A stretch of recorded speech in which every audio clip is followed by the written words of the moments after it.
અમદાવાદના રિવરફ્રન્ટ ખાતે આગામી 1 જાન્યુઆરીથી ભવ્ય ફ્લાવર શોનો પ્રારંભ થવા જઈ રહ્યો છે અને જેનું ઉદ્ઘાટન મુખ્યમંત્રી ભૂપેન્દ્ર પટેલના હસ્તે કરવામાં આવશે। 22 જાન્યુઆરી સુધી ચાલનારા આ શોમાં ભારત એક ગાથા અને ભારતીય ઇતિહાસને દર્શાવતા આકર્ષક ફૂલોના સ્કલ્પચર પણ આકર્ષણનું કેન્દ્ર રહેવાના છે। મુલાકાતીઓનું સ્વાગત ગીરના સિંહના ભવ્ય સ્કલ્પચર દ્વારા કરવામાં આવશે।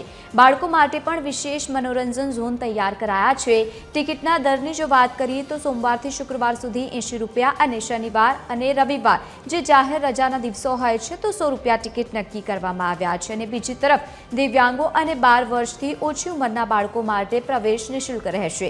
વિશેષ અનુભવ માટે પ્રાઇમ ટાઈમ સ્લોટમાં 500 રૂપિયાનો દર પણ રાખવામાં આવ્યો છે। આ મનોહર ફ્લાવર શો અમદાવાદીઓ માટે નવા વર્ષની શાનદાર ભેટ સાબિત થશે।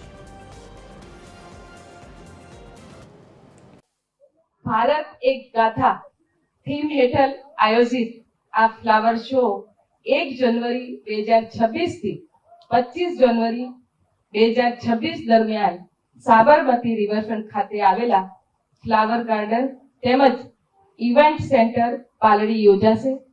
આ ફ્લાવર શોનું ઉદ્ઘાટન માનનીય મુખ્યમંત્રી શ્રી ભૂપેન્દ્રભાઈ પટેલજીના વરદ હસ્તે થશે। વર્લ્ડના biggest flower portrait honourable Sardar Patel સાહેબના જે કોન્ટ્રીબ્યુશન છે એને સરદાર પટેલ આર્ટ 150 એના ઉપર આ ફ્લાવર પોર્ટ્રેટ પણ પહેલી વખત એ રેકોર્ડ સ્થાપવા માટે આપણે પ્રયાસ કરીશું। અમદાવાદ મ્યુનિસિપલ કોર્પોરેશન દ્વારા દર વર્ષની જેમ આ વર્ષે પર ઇન્ટરનેશનલ ફ્લાવર શોનું આયોજન કરવામાં આવ્યું છે।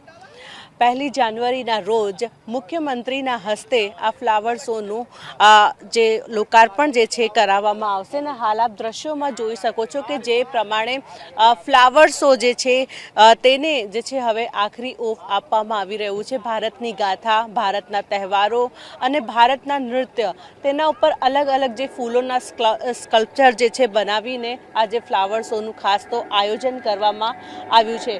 બીજી તરફ જ્યારે વાત કરવામાં આવે તો મહત્વનું છે કે જે સરદાર વલ્લભભાઈ પટેલનું વિશ્વનું સૌથી મોટું જે ફૂલચિત્ર પણ રજૂ કરવામાં આવશે, જેમાં ભારતના લોખંડી જે પુરુષ તરીકે ઓળખાતા સરદાર પટેલ રાષ્ટ્રીય એકતામાં આપેલા યોગદાનને સન્માન આપતું આ પ્રદર્શન ગિનીસ વર્લ્ડ રેકોર્ડમાં સ્થાપિત કરવા માટે પણ જે છે મોકલવામાં આવશે। જે પ્રમાણે વાત કરવામાં આવે તો હવે જે ફ્લાવર શોનું જે આખરી ઓપ જ્યારે આપવામાં આવી રહ્યું છે ત્યારે જ તેને 1 જાન્યુઆરીના રોજ જે મુખ્યમંત્રી ભૂપેન્દ્ર પટેલના હસ્તે જે એનું લોકાર્પણ કરવામાં આવશે। કેમેરામેન જનક ચૌધરી સાથે મોનિકા રાજપૂત, TV 13 ગુજરાતી, અમદાવાદ।